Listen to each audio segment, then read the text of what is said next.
the record setter.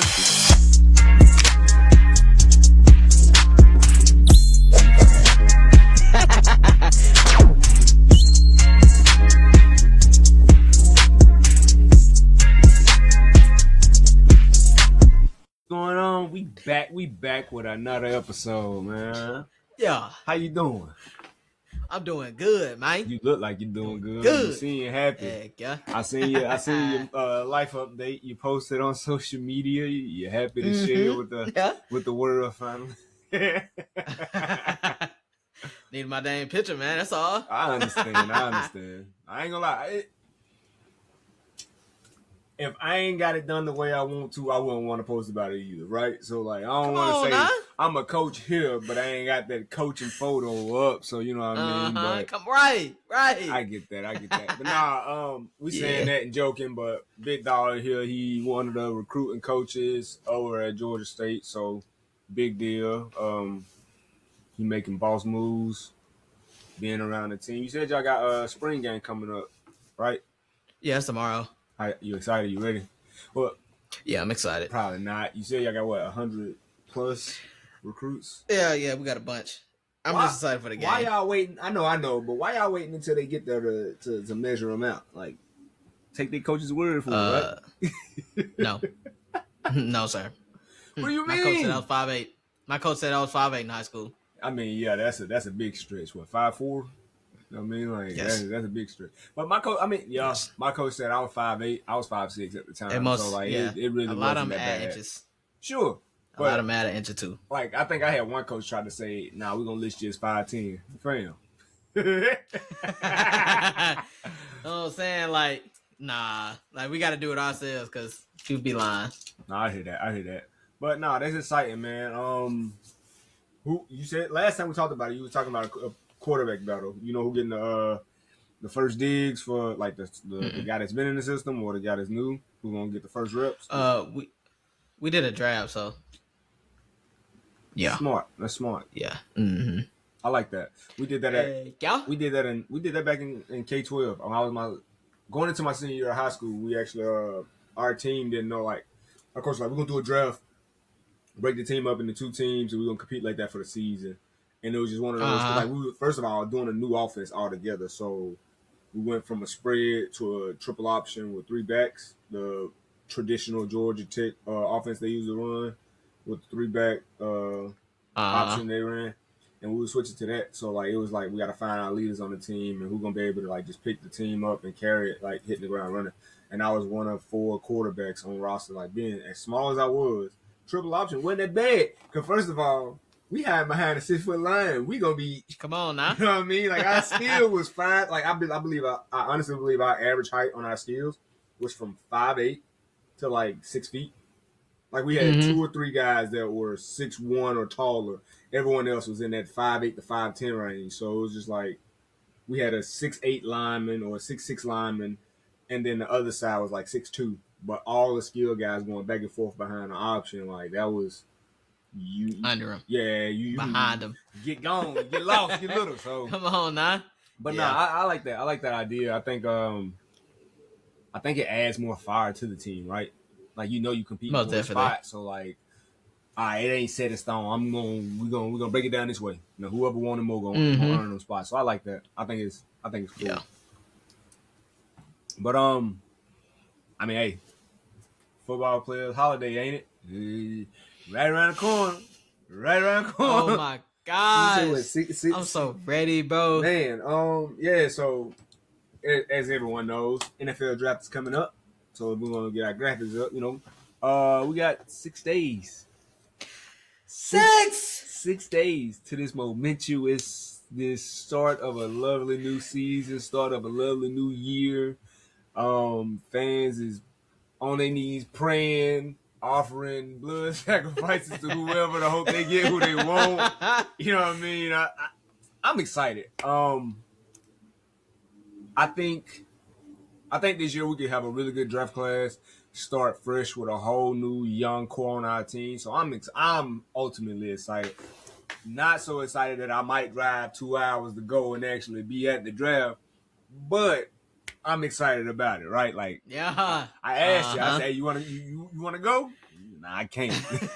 Now I know why. But yeah, I'm excited about it, man. I think it's gonna be a big deal. I think I don't know. I think this draft could possibly set the trend for like the next few years coming to be with the weapons that people might add to their rosters. Obviously, next year is anticipated to be one of the better draft classes because of the quarterback class they got coming in, because of some of the players that's going to be coming out next year. But, I mean, it's going to be hard to top this group of athletes that's coming in when this was the fastest on record. This is one of the, most agile, most freak of nature littered classes that we've seen in recent times. So I'm excited about it, man. So let me ask you something. What's up? I'm going off this draft class. Last year, I don't know if we talked about it. How did you feel about last year's draft for y'all? I wasn't mad at it, right? So I was happy we didn't do, like, once we fell into the slot of getting the number one pick, we ain't do nothing to sabotage it, right? Like, the cards fell the way they fell. We didn't have the quarterbacks capable of even like getting the wins to take us out of that season. So I wasn't like, oh, we gonna mess up. Like, I was hoping for whoever the quarterback was gonna be for the number one pick. I love what we did when it came to the weapons that we got. Like, it sucked that Strepo didn't really get to play through the season, came on later on in the season, but also like, hey, you got to show that you're a tool that can be used in certain situations, and he made the roster to be active early on, so it is what it is. But, I mean, we went and got young receivers, young tight end, got a good linebacker that was a young, like, Sid Gray, great linebacker. He was in top 3 when it came to tackles or first to contact on tackles on the defense. So, like, I think it was fruitful. I think it was a good start to build on to what we're trying to do this year as well. The offseason acquisitions at the end of the season, like everything that the draft was last year, how the season played out, and the moves we made this offseason, it set up for what I believe to be a great draft this year. But I wasn't mad at all with the draft picks that we had last year. Yeah. Like, same here. They went, like, my thing is this. I ain't know DK was going to be as good as he was when it came to the return game.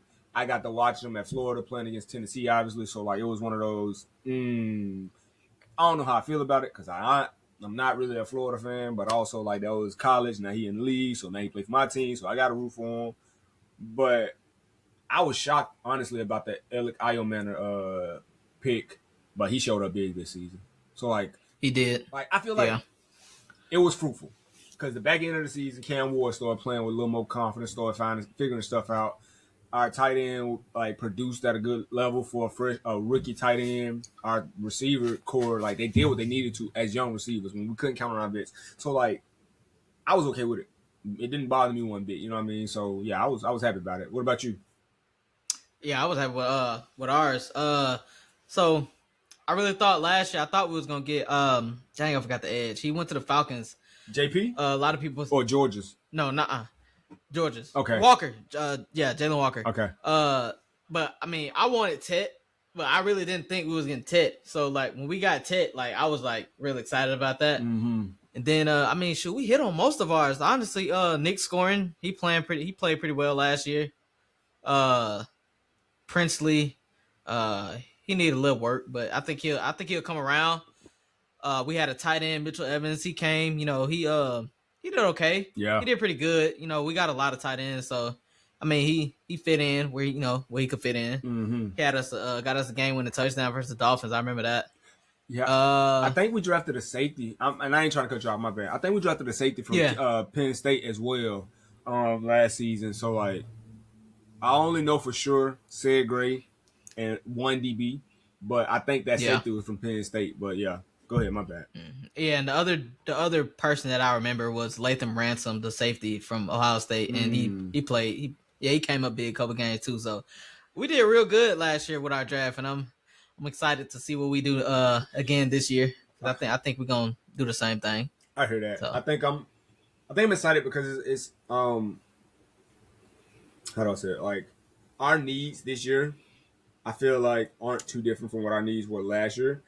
but we addressed a lot of our needs from like this past season. So like what we really still need to attack, we still need an edge rusher, we still need another receiver on it, but we're not gonna draft a high receiver. We're looking for a center because our center, like I think, either got hurt and not with us no more, or like they let him walk or something. I forget what it was, but like Cushenberry, I thought it was gonna be a great addition to our team, but didn't really see much of him. I mean, I don't know what's going on in Tennessee. Hopefully them building this stadium, getting a new field and all that will help our players, because our line has played, like we alternated bodies on the line even back in the Vrabel days. So often it was like just piecing together a line. There was always leg injuries, and how do all these linemen keep getting hurt this bad? So hopefully, like they it's something that they working towards, like making sure we a healthy squad, because it was always plug and play. And I'm past that. I'm ready to get into like all right, this is the piece we need. But again, so we need a safety again, receiver, running back, edge. Those are the main needs that I think they trying to attack this year in the draft. So everything last draft, it worked out. You don't expect a rookie quarterback to come in and just blaze the league and tear it. You know what I mean? Like our office and coaching situation was in disarray anyway. So I'm not expecting, you know what I mean? Like this season, I'm hoping for 8 wins. But the first season, they having Cam start the first game of the season, play the whole season. Like he went 3-14. Could it have been better? Sure. But also the season before we went 3-14, and that was under Will Levis. And the season before that, Ryan Tannehill and Will Levis being the starting quarterbacks, both of them won 3 games each. Yeah. You know what I mean? So with Cam, I'm also like he did what I'm trying to say. He did enough for me to like be like, oh yeah, he's a dude. Like he had a lot of wild plays too. And it's not like I think the biggest thing is like hopefully he learns ball security, because that dropping back, patting the ball, and you fumbling the ball while you patting the ball, like that hurt us so bad, so often. Yeah, like, I was like, oh my God. That's gonna get fixed. That's gonna get fixed. He did it twice back-to-back weeks. I was like, you know what? But you know what I mean? Like I said, like on the back end of the season, it seemed like he started figuring some stuff out. It started coming together a little bit more. So I'm okay with it. I was satisfied with it. Yeah, me too. But I mean, a lot of flashes that he showed. So yeah, I'm happy too. But so today with our episode, we're gonna get into keep it. We excited for the draft. It's not really too much news to really talk about. I saw a couple of headlines that were like I felt kind of worth talking about, but also we talked about it like in brief discussion just to try to keep it spot on, keep it short this week. We're going to do film evaluation, pretty much watching tight ends so we can wrap out just watching film for players. We could do linemen, but we don't know what we're talking about. I can't tell you what a 3 technique is. You know what I mean? I played on the outside, so like I didn't play safety, so I played safety in high school, not in college, so I can't really say, oh yeah, you need to fill this gap. You know what I mean? So like, I'm not going to sit here and even try to entertain that idea. But we're going to do a little film evaluation of the tight ends. Not even film evaluation, just pretty much admire them, because these guys are some guys. We're going to talk about pretty much what possibly the Titans could do. Obviously, I voiced my opinion. I think we should go 4. At 4, we should go Draymond Love. But there's still some doubt in the ether, I guess, thinking it's too risky to take a running back at 4, considering the market. I feel like they're thinking too much about it, thinking too hard about it, and it's a simple decision, right? But other than that, we just gonna keep it light this week. We're gonna be again next week, or next episode as the draft's going on. Thank you. As the draft's going on, we hope to be going live on YouTube while it's going on. Obviously, we can't show it on our platform, but we will be reacting as we're watching the draft while we live. So hopefully I'll tap in with us next week to a live episode. But with this tight end class,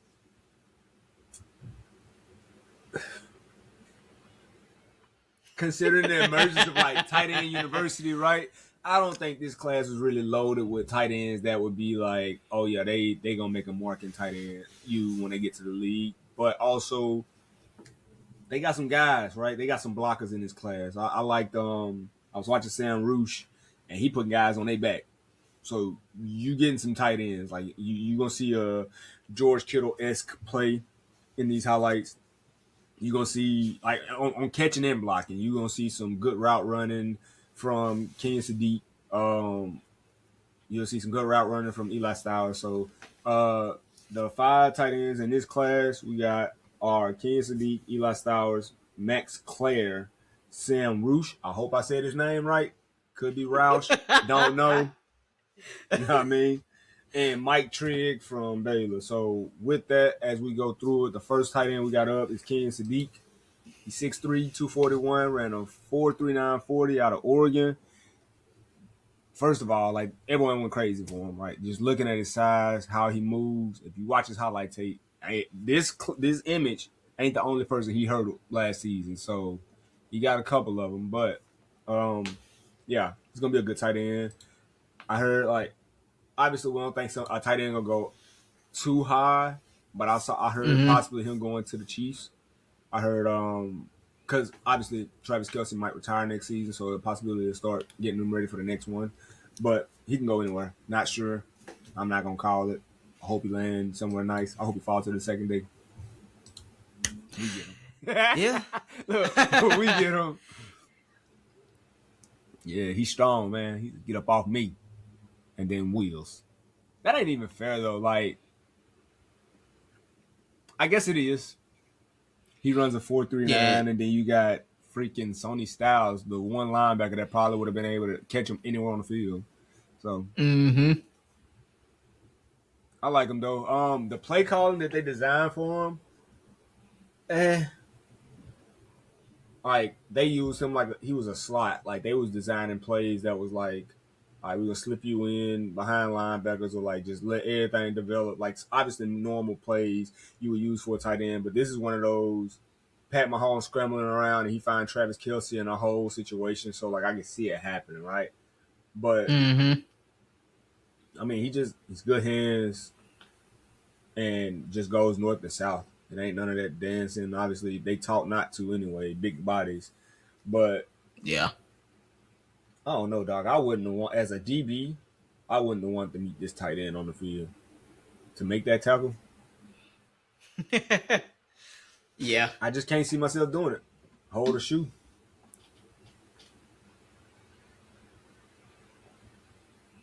He nice though. Yeah. The issue with him is gonna be blocking. Yeah, obviously. Yeah. I mean, I don't think like so. The thing is this, like, that's not what you're getting him for, though. They not getting them for the blocking, like the route running, the speed as a receiver.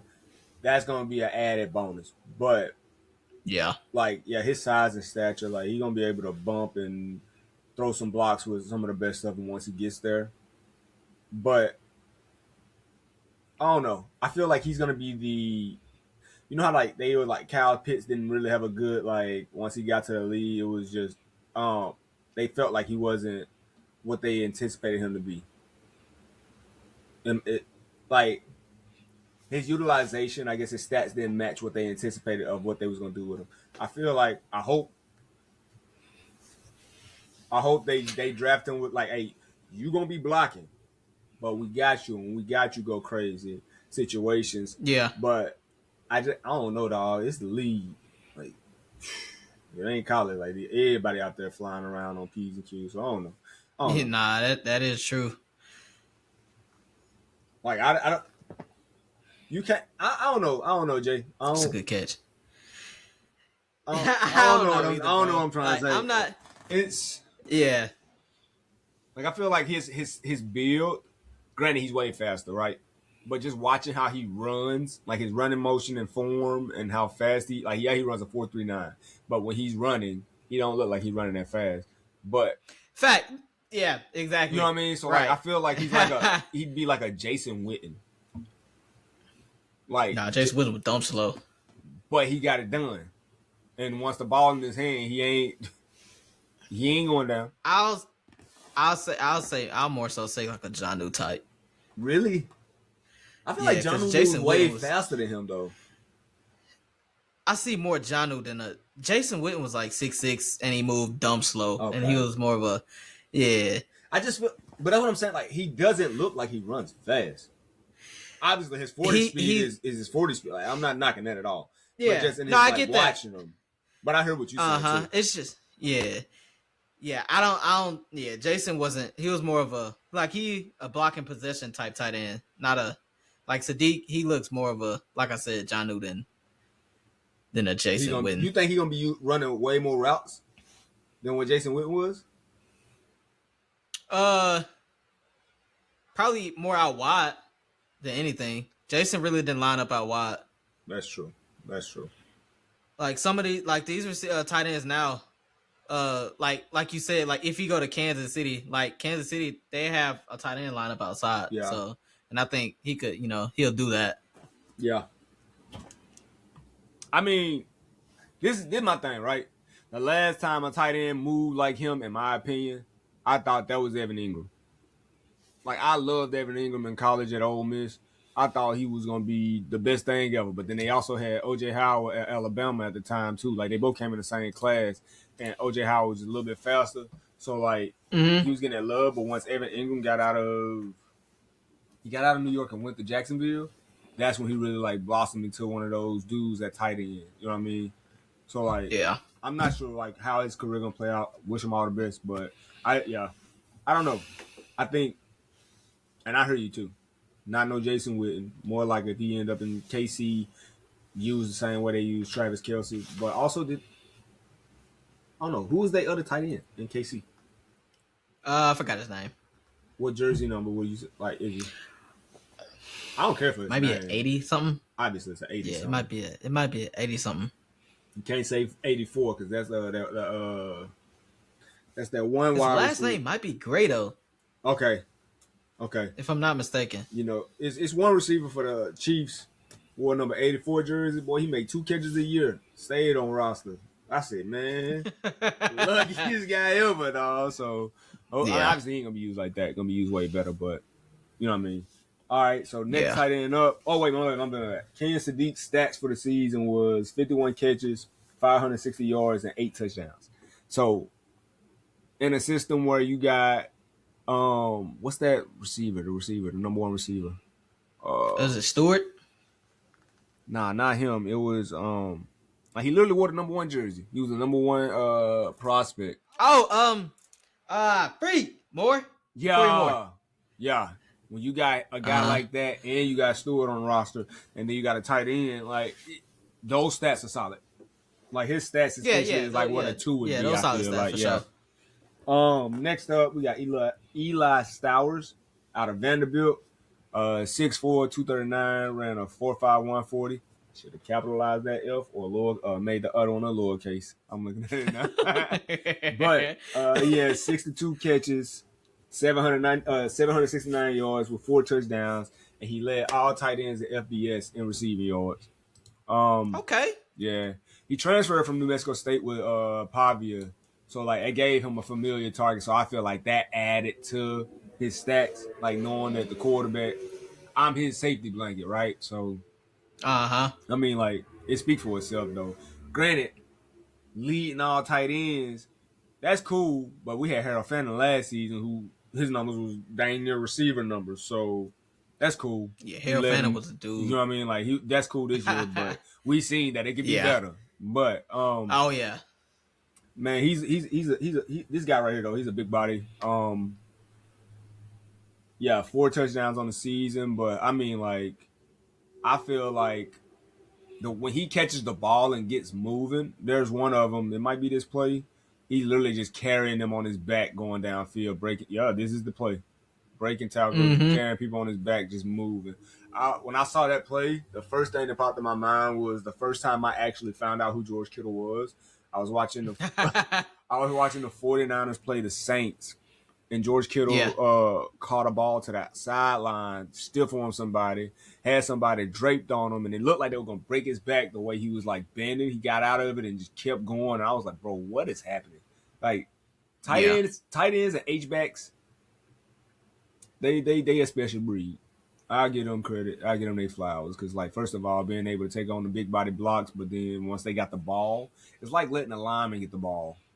Like it's Athletic tackle. Yeah, like a kid with a new toy. Oh, I want to show everybody what I can do with this. You learn a new yo-yo trick. Like, I love it. I love it. I wouldn't, bro. I remember we playing at Huntington. We did our spring scrimmages, and there was a guy named Big Cat. I don't know if you got to meet Big Cat. He probably graduated before you got there. Yeah, I had just got there, so I didn't know like his personality. He's one of the coolest people ever. One of the coolest people ever. But I think he was like 6'3", 240 something. Bro, he caught a flat route, and I had just got off a block. The receiver I was going was 6'1", 6'2". I got off the block. I said, oh my God. I went for his legs. He died right over me, got in the end zone. I said, you know what? It is what it is. I saw that and my life flash. I thought he was for real finna just give it to me. I said, you know what? This might be when I switch the offense. It was my first camp. I might switch the offense, man. I don't know about this tackling stuff, but tight ends and H-backs. Big tight ends, boy. Yeah, boy. Big tight ends, boy. I'm goddamn cornerback were a nightmare trying to tackle, boy. Yeah, but I mean, like, you better go to them legs. Yeah, but with Eli though, I understand why he the number 2 tight end on the board. It's clear, like, if it wasn't gonna be like if Ken Sadiq didn't run a 4.39, I feel like Eli Styles would be the number 1 tight end on the board. Sure, and some people might see him as that. And honestly, true. Like he could still go above him, but I'm just saying in general, like if that 40 time wasn't what it is, it's too hard not to pass up on it because how big he is running that fast. So right. But yeah, next up we got Max Clare from Ohio State. He's 6'4", 246, had a 4.7 40.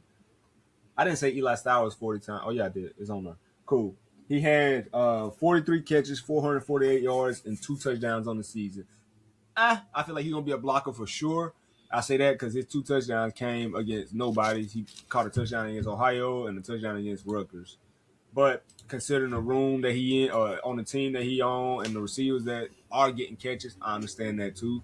I'm being honest. Like, Jeremiah Smith, Carnell Tate, you know what I mean? So, like, you better hope you get open and get you a catch. And so I respect it. I'm not gonna knock it, but he's definitely gonna be a blocking tight end. If I'm being honest, him and the next guy up, like they just got the size and like move like blockers. But I mean, nothing against Ohio State, but we seen how they played all season long. They first real comp of the season. Well, I can't say that because the Texas game was a dang good game, 14-7 final, but that comp of actually like being tested was the Indiana game, right? And so how that played out.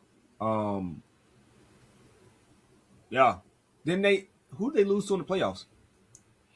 Indiana. No, they lost to them regular season. Oh, Ohio State. No, not Ohio State. Was it Miami? Miami. Okay. Miami. It was Miami. So, but you see what I'm getting, like that the initial, that first game of the season broke the ice. That's real comp.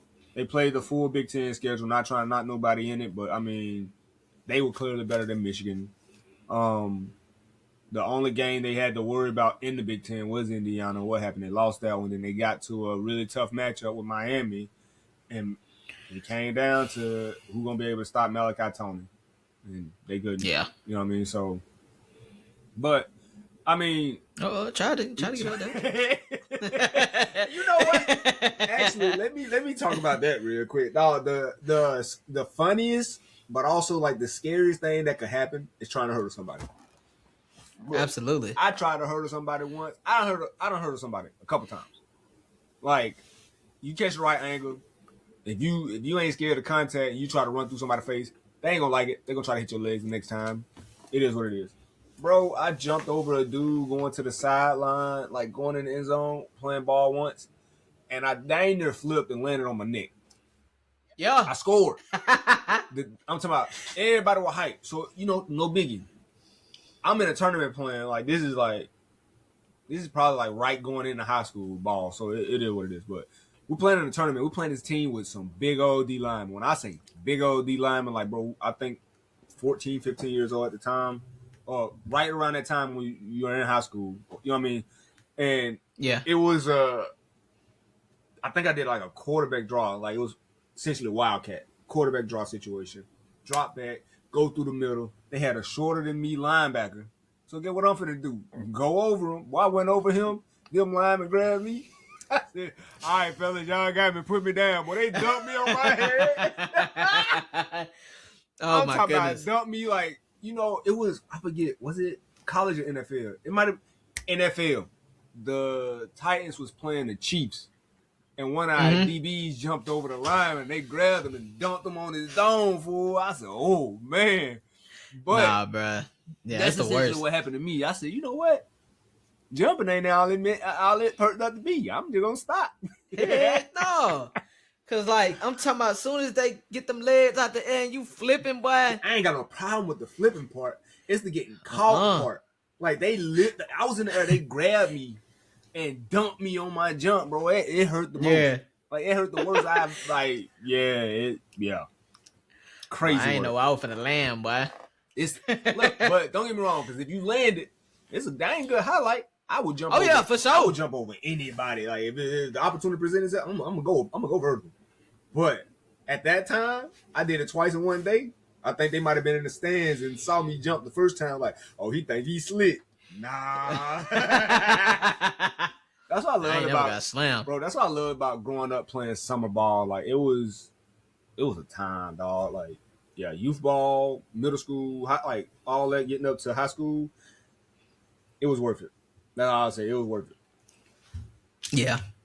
So absolutely. Yeah. Next up, we got Sam Roosh out of Stanford, 6'6", 267, running a 4.7 40. He had 49 catches, 545 yards, and 2 touchdowns. This is gonna be another true blocker. It's gonna be a couple plays. I think it is against San Jose State. He put people on their back.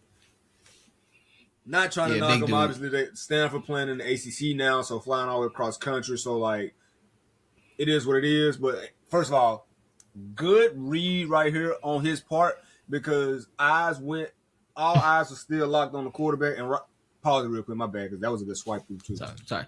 All eyes was facing the quarterback, and because of that, easily could have slid inside to get away from the defender to get a catch. It was on the first catch he had, but instead he turned it upfield. Quarterback put it in a good spot.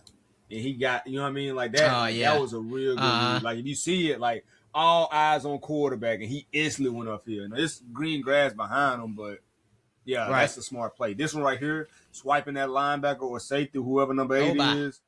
Got up out of the. He said, yo, I'm but watch. I want you to see the blocking highlight. Look at He said, boy, we're doing karate out here. He flipped him. Come on, nah. Like he's a body dog. I love that. Like we got Gunnar Ham. So if we go get another tight end, I would love to have him as a blocking tight end. If we draft he moving too. 6'6", 270. Yes. Well, 267. Don't make him fat. Don't get I'm rounding. 260. He probably gonna play at 270. Nah, I hear that though. I mean, he probably put on a few more pounds for sure. Right here, look at him. I'm gonna run it. I like him though. Sealing off so that running back can get in between and get gone. Mm-hmm. Yeah, he's gonna be a solid blocker in the league for sure. Lastly. All right, this guy right here. If people don't know him, this is what I'm gonna say. Go watch Mike Trigg versus KSU. The Wildcats, I think they are. Kansas State, not Kennesaw State. This dude had one of the most insane catches of the season. Michael Trigg, tight end out of Baylor, 6'4", 240, run a 4.7 40 as well. He had 50 catches, 694 yards, and 6 touchdowns.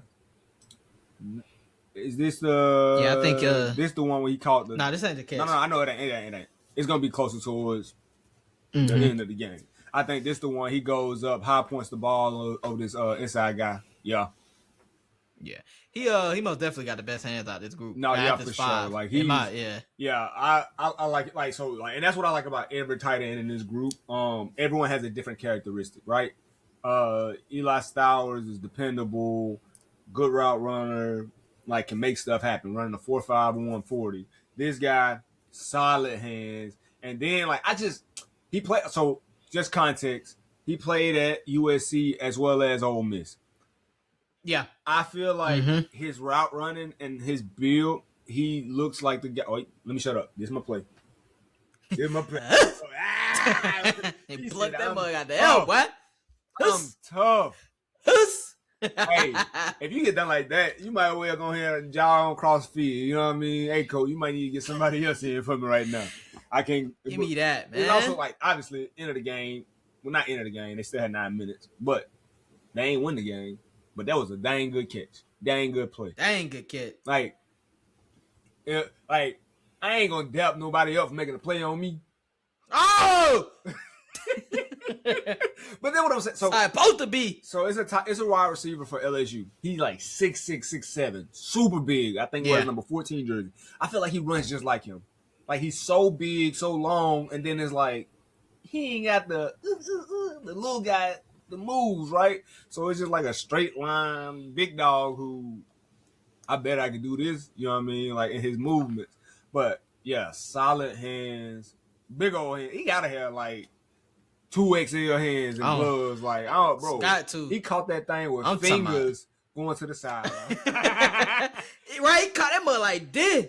Like that route running too. Like he's gonna be a good route runner. I think.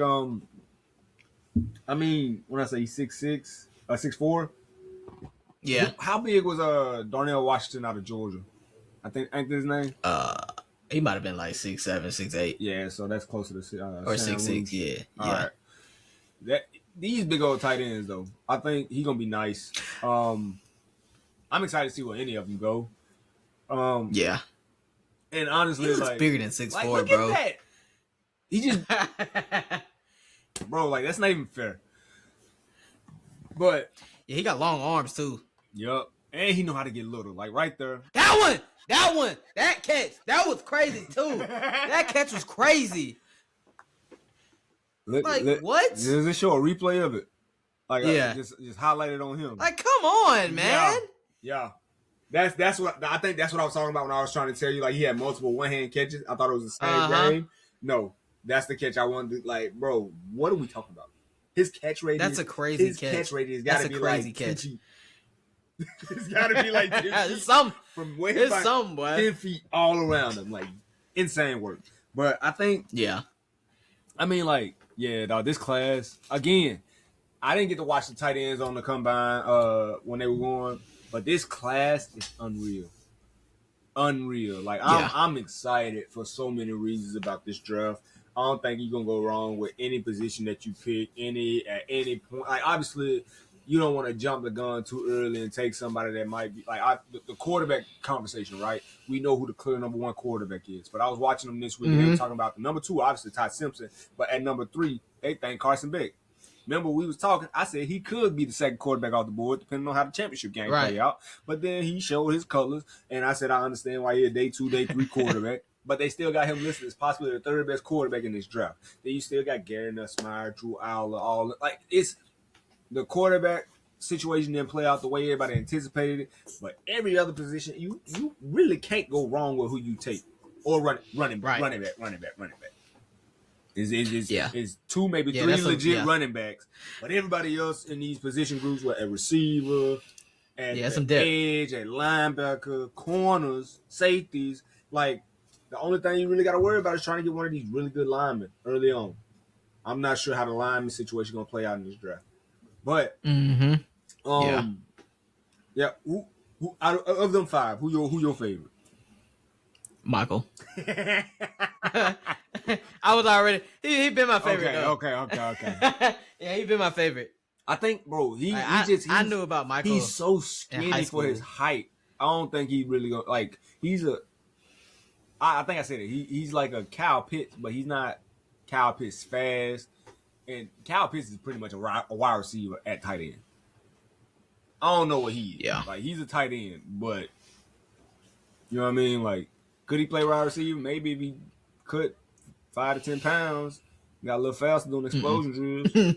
Yeah, nah, I keep it. I mean, yeah, I'm not saying moving from tight end. Obviously, like they ain't do it with Kyle Pitts. Why would you do it with him? Like he'd make good catches, but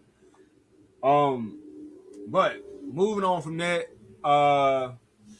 one of the last things we want to get into the number 4 pick. I heard him talking a little bit, and I feel like for me, obviously, I made my plea last week. Saying who I want. Obviously, I want Jeremiah Love. If David Bailey ain't on the board, Tennessee obviously going to take him. But it's a possibility they still take David Bailey because of just the nature of these edge rushers, how good they are. But it was one of those. It was the conversation was you shouldn't take a running back so high, i.e. at the 4th pick, right? But one of the biggest advocates for Jeremiah Love, or one of the people who've been singing his praises the most, is Dan Orlovsky.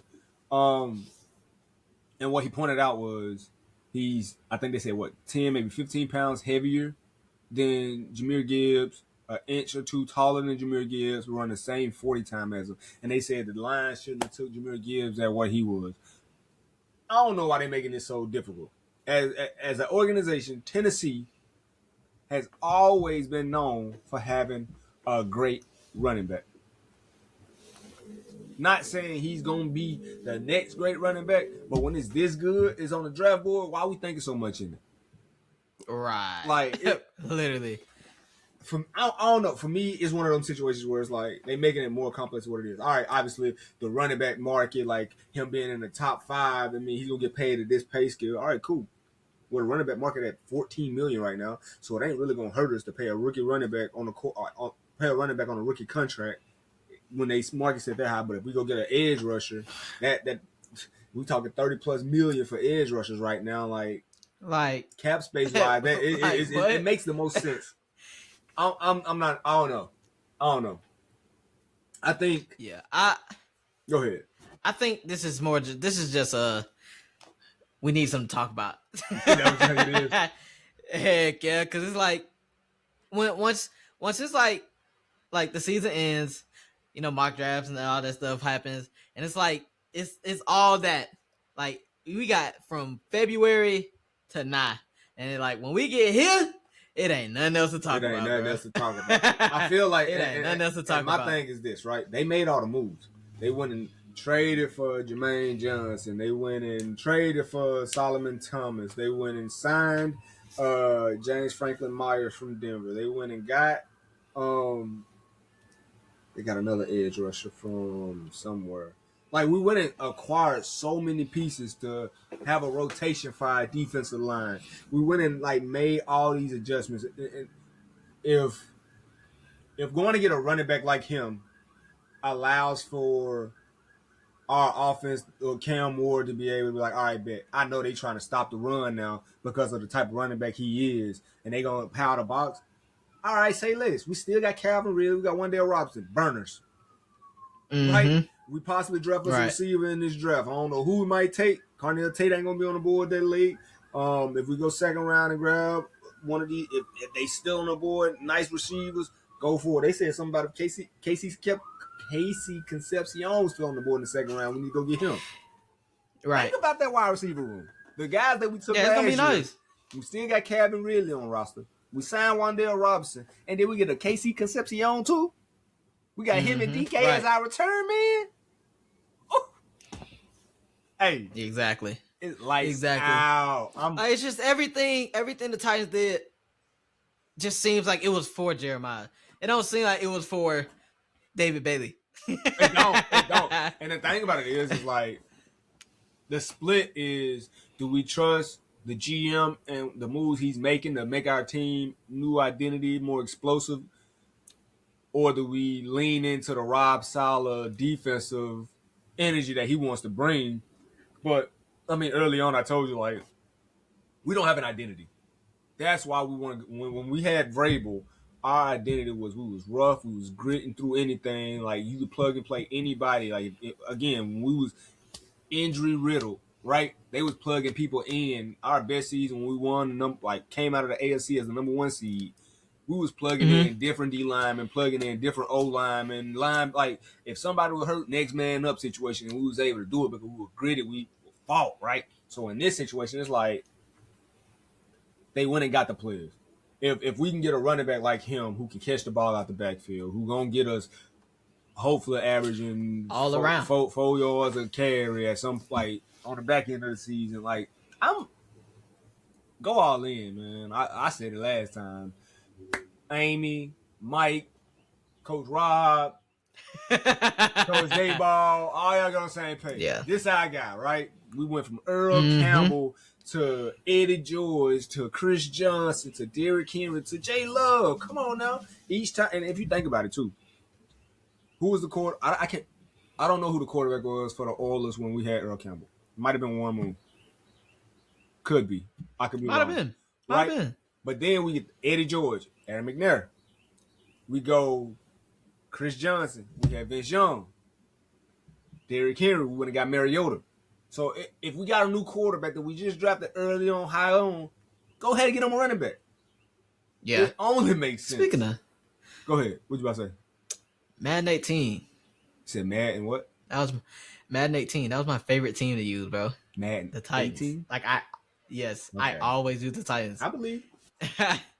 Hey. That was my favorite team to use, bro. I think it was a cheat code to use the Titans in 08, 09, that era, because Chris Johnson, bro, he was the first person. No, he wasn't. It was Devin Hester and then Chris Johnson. The first two players that they actually gave 100 speeds on the game.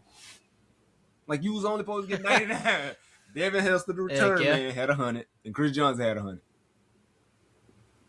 Like, you know what I mean? So, like, I just feel like that's our identity. Our identity is our defense is rough. Like, grinding it out, going to battle with anybody. Our offense, we got a quarterback that's going to be professional, get the job done, slaying that thing, and a running back that going to, hopefully, if we go get him, he could be the next one. All our running backs done been 2,000-yard running backs, you know what I mean? So, yeah. He could be the next elite running back. Yeah, man, I'm J-Love, you got a fan in us. Just hear that. You know what I mean? I'm excited. But obviously, if they go with, and this is another thing too, because they haven't made any move with Tony Pollard yet. So like, if they release him, it frees up cap space as well. But I don't see that they would release him. But then we also still have, again, like I said, Tajay Spears. We got Julius Chestnut, who they just extended. And we have Tony Pollard in the room. So bringing in a fourth back, cool. I don't know how they're going to make it work. Maybe have, you know what I mean, like, I don't know how they're going to make that work. You know what I mean? So yeah, somebody probably gone. Yeah, if they draft, like, if and when they draft J Love, Tony Pollard going to be gone probably. No. When? No if. We're gonna speak this to existence. You're right. When they draft Jeremiah Love, Tony Pollard gonna be the one to walk. Why? Because I feel like that's just the trend. When we drafted Derrick Henry, they brought in DeMarco Murray. He was in the room for a few years before Derrick Henry actually took over the reins. They've been drafted Tajay Spears. They brought in Tony Pollard on 3-4 year contract. So I'm not sure if this is year 4 or if he like it was the year that Derrick Henry left. They let him leave 3 years ago. So, yeah, this should be going into year 4. So, they might be like, you know what? We're going to cut our hands, you know what I mean? Like, just be done with it. They let Snead walk. We're going to go get us another DB in the draft. So, I ain't too worried about that. They went and signed 3 corners. So, it could be the same thing on offense, too. We might not make a play at linebacker because we got Cody Barton. I don't know what's coming out of there as far as what they're going to do with him. But this pick right here, it's got to be J Love, man. It's got to be J Love. It better be J Love. It better be. It got to be. It will be. It's finna be. What do you say? It ain't no. Right. What she say? It ain't no guess. Is what it's gonna be. Right, and it's gonna be for the 4th pick of the 2026 draft. The Tennessee Titans select Jeremiah Love, running back, Notre Dame. So I'm hoping for. I bet not have nobody else. I ain't gonna lie. I'm glad my TV's on me over there because if I see that like right in my face, I'll probably punch it if it ain't the pick that I want. I'll probably punch it. I don't know. I might set my TV up on my desk just so I can watch it like right here while I'm streaming, but we'll see. Yeah. You know what I mean? But no, yeah, I think that's gonna break my heart if it ain't J Love. I think it'll break my heart if it ain't J Love, but I don't think they're gonna do that. I showed you the poll. I read you the poll from an article from Yahoo Sports. They pretty much asked the fan base who they want at 4, and at 63%, all of them said Jeremiah Love. 24% it was Reuben Bain Jr., and then the last 13% it was David Bailey. So yeah, I think that comes after the moves they made, but the city speaking. We let Derrick Henry go on the greener pastures, go do your thing, go chase a ring. We struggling right now. Let's get our next running back. And there's always like a 3 to 5 year window in which the next back comes anyway. So this is It's lining up for a reason, right? It's the year, man. The year. So I'm excited, man. We get him, and we signed us a nice receiver in the second round, and they also said possibility of Omar Cooper Jr. too. So okay. You know what I mean? Like we get us a nice receiver in the second round, then the rest of them picks can be linemen, or obviously they might go second round, might be an edge rusher, but the rest of the picks could be linemen just to make sure Cam got protection or like whatever we need to actually like solidify the team at that point, little glue pieces. Right. So I'm excited, man. J Love. J Love. You can click out the slide. Nah, man. I mean, yeah, that's us, right? We like I said, we excited for this draft. We're gonna go live with it. Hopefully y'all tap in with us. We can talk to you, whoever tap in with us. Obviously, we can talk to you while we actually on. Hear some comments, hear some jokes, hear some feedback. If y'all got anything for us, we excited for it. Still new to this whole streaming and podcasting sphere. We're learning as we go. I'm dropping the ball on the social media end of it. That's on me, but I promise I will be better. I promise I will be better. It's all good, brother. Man. You're still fairly new, man. Yeah, still new. Honestly. But I mean, yeah. Also, this obviously we sports football primarily. But have you been watching the play-ins and what's been going on in the NBA? Hey! I have. Minus. Go ahead. Start. Go ahead. I just got. I think it'll probably you already know what game I'm going to talk about 2 different games, probably. So go ahead. Okay. Well, the Heat and the Heat game. Yeah. Hey, I ain't gonna lie. Good game, bud. I ain't gonna lie. All right, so I saw the foul. Melo, he tweaked a little bit, right? But also, like, he did. Like, we understand that that's who the Melo ball is. Like, his daddy done chewed him out on everything he done been on for doing dumb stuff. But also, like, I honestly want Charlotte to get in the playoffs. Just because, I said, it'd probably be tough for whoever. Like, they give it a 6. It's gonna go 6 games. Whoever they end up playing. What seed are they? Like, they're gonna be the 8th seed, right? They're gonna play Detroit. I think so. Yeah. Right. Yeah. Yeah. I like that matchup.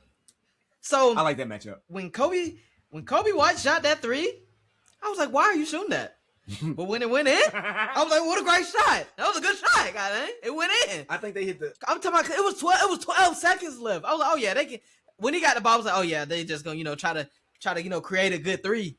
This sucker pull that mug. And the thing about it, and this is the bad thing. This is the bad thing about it. I get the notifications of the game because obviously the games are happening as my daughter's getting ready to go to bed. So it's just like, man, I'm missing it. Like you see, like go ahead 3 or the game. Steph, the Golden State game against the Clippers, right? Like I did not know Al Horford was gonna be this reliable this late in his career.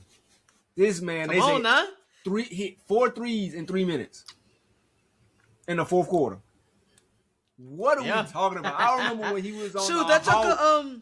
I remember when he was on the Hawks and I couldn't stand him. But now this man out here, he was I think he was reliable when if I'm not mistaken, the Celtics. No, he was on the Celtics. Yeah, I mean when they won that championship, like he was out there playing. But I'm just like, I said, what? This late in his career though, like.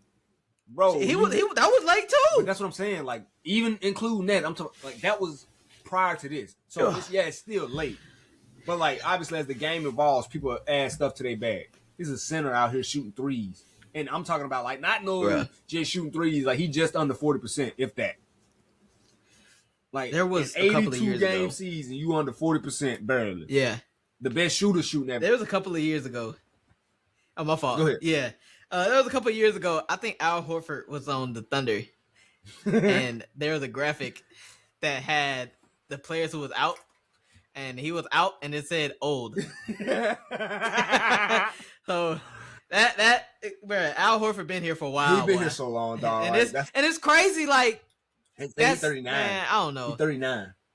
Yeah, that's crazy, bro. But like, and we're sitting here having this conversation about him. Like, Bron is what 41, 42. So like.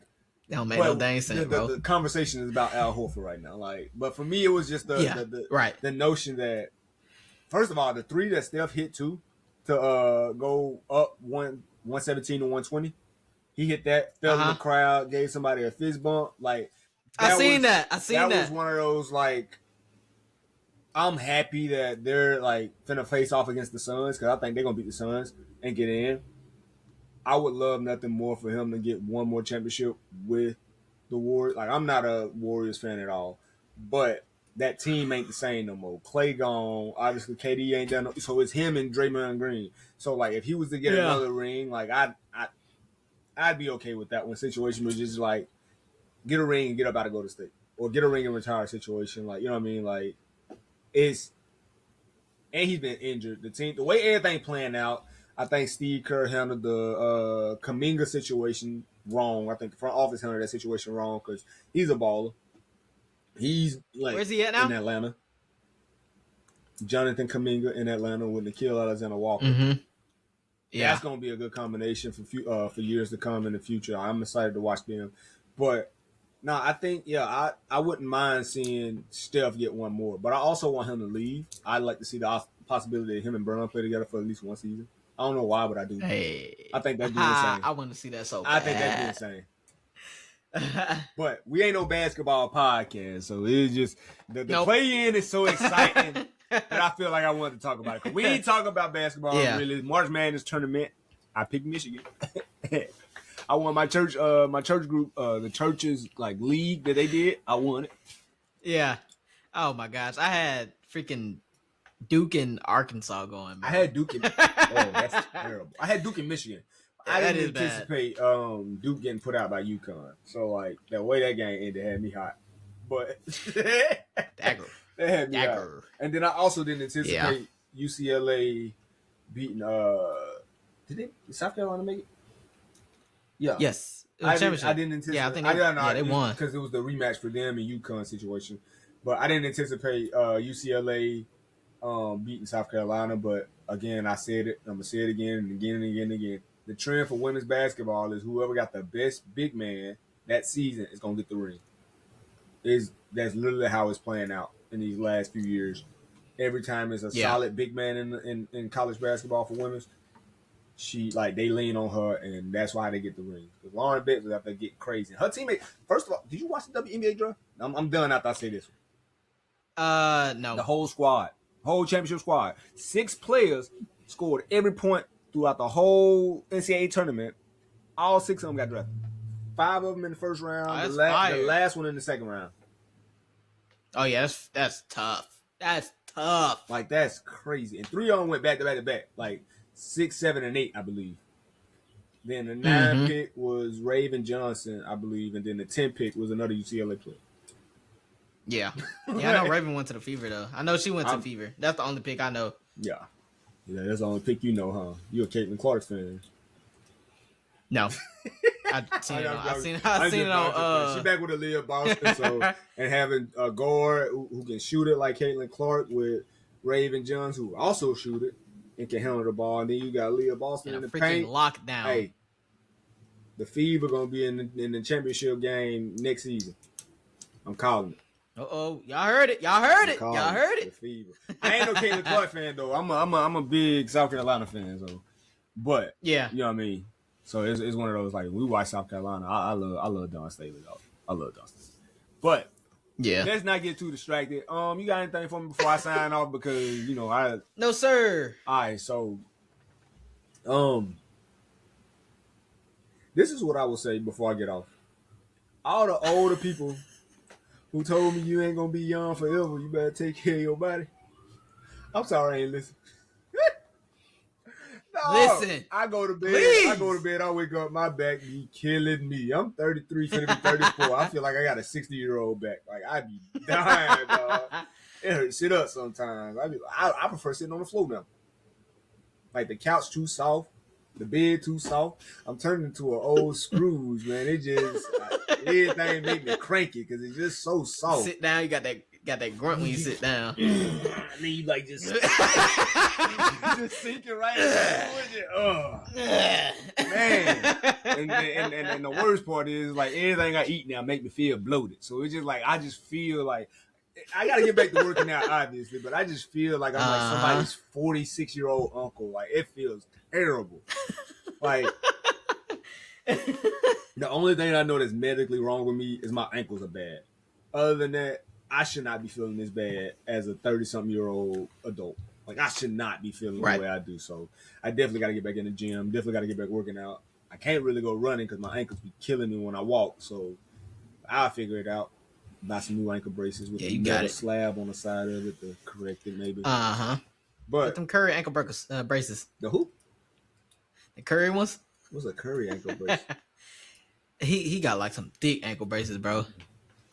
I own my shoes to bow out. It's like I got put them on. Like I got orthopedic shoes on.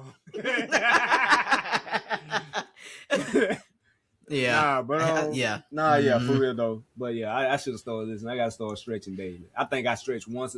If I stretch once, I think I'm supposed to feel better after I do that stretch. Nah, dog, it gotta be an everyday situation. Right. Oh my goodness, I need to do that too. I do stretch though. Don't get me wrong. I stretch probably 3 times a week, but it should probably be 6 times. A week. You know what I mean? Like every day you do something stretch. Absolutely. So I get back into it. I get back right. But on that note, and also, if y'all noticed these last 2 podcast episodes, my fro out. Don't worry about it. I'm gonna get it done this weekend. I just want to look. I thought growing hair out was gonna be cool. It's probably the worst decision I done made because once it's done, you can't even scratch your head. Why be sitting here doing that? That look, like I found a hair bump, boy. I scratched that thing about passed out. I'm about to cry, boy.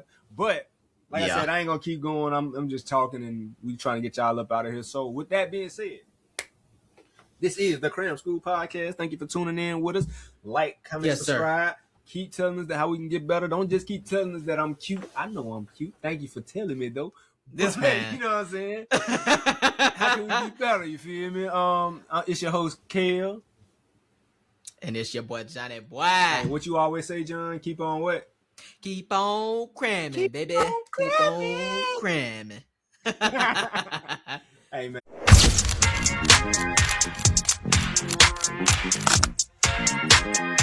That's a record setter.